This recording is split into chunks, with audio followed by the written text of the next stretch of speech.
There's one thing I would never ever purchase if I wanted to retire early, and I've never ever purchased.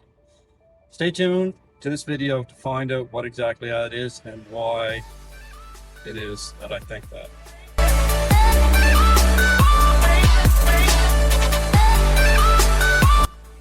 Hey everybody, welcome back to the channel. In this video, I want to discuss there's one major purchase that a person makes throughout their lifetime that I feel is probably the worst thing you can buy if you ever want to retire early or if you ever want to have any kind of financial independence. And that one thing is a brand new car or a brand new truck or a brand new vehicle of any sort. And it is by far the worst investment a person, can get into. First off, the day you buy a brand new vehicle off the lot, the second you drive it off, you've automatically lost 10% of its value just by basically driving, half a kilometer to the first stoplight. You've lost 10% right there. You're not going to be able to turn around and sell that vehicle for the same price that you just bought it at. It's been registered to you. You've basically lost at least 10% right there. And then over the course of making payments, anywhere from, chances are you're buying a brand new vehicle. If you're not buying it in cash, which by the way, dealers hate, you're buying, you're paying for a vehicle that's depreciating, basically every month that you own. In the rare instances, you may buy a vehicle that may be worth more money in the future, but the chances of that are very slim. You're talking about a very minute percentage of vehicles. And today, the vehicles that you buy, none of them are going to be worth SFA in 20 or 30 years. So every month that you're paying on these vehicles, if you hold that vehicle for the entire term, nowadays you've probably paid, you might have got 2-3% interest. More likely you're at 5-6% interest.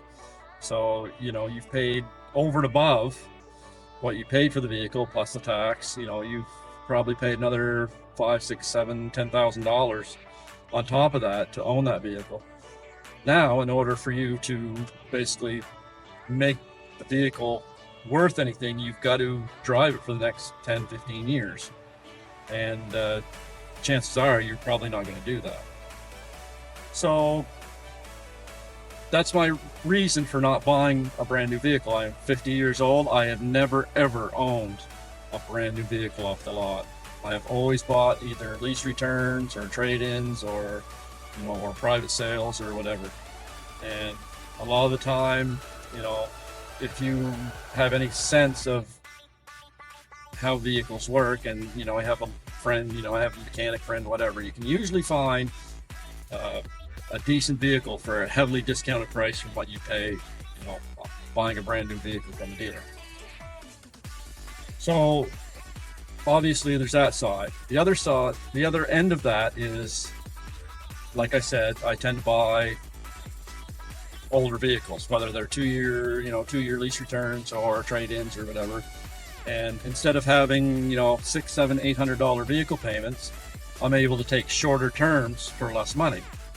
So instead of, 6, 7, 8-year terms for $600, $700, $800 a month, which is for anybody nowadays, for the average person, that's a huge draw on your bank account. And then obviously you got to put full coverage insurance on, and you're going to eventually have to buy tires and all this stuff, and vehicle accessories and whatever else that you're going to put into your vehicle.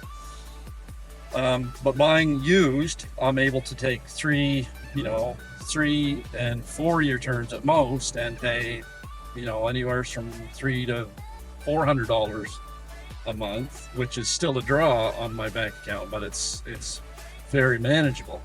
And then a lot of times, if you're buying private sale or buying through a used car dealer or whatever, you might not have to put full coverage on a vehicle, which may save you some money on your insurance and stuff like that. So by doing that over the years, I've been able to save myself like thousands of thousands, tens of thousands of dollars.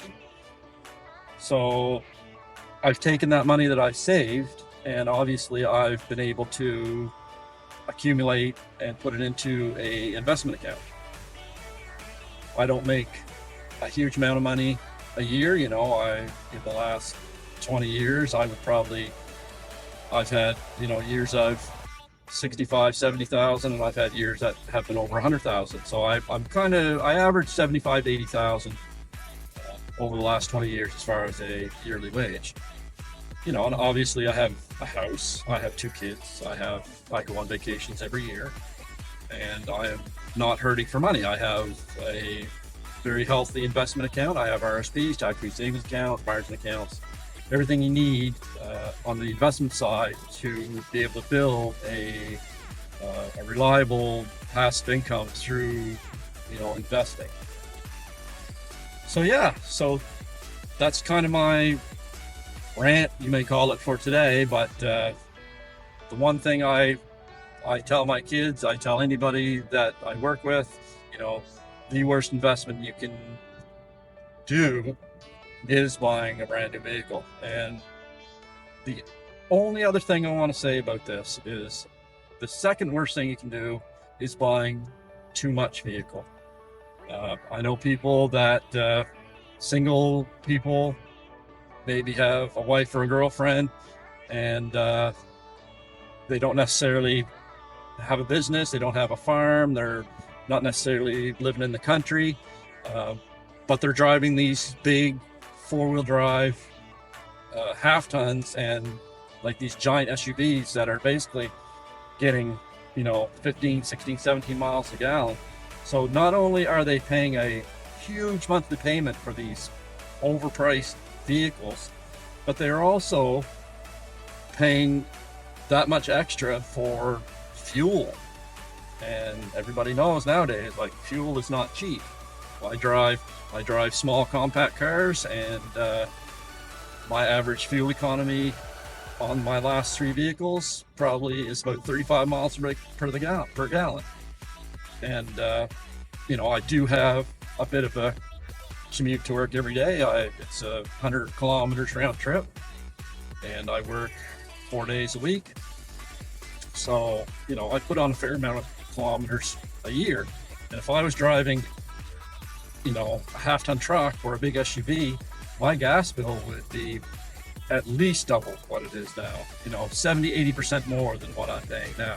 So again, that's another big draw on your wage that is a lot of the times completely unneeded. Like, why would you buy these big vehicles if you don't actually need them? So anyway, that's the end of my rant for today. Thanks for watching.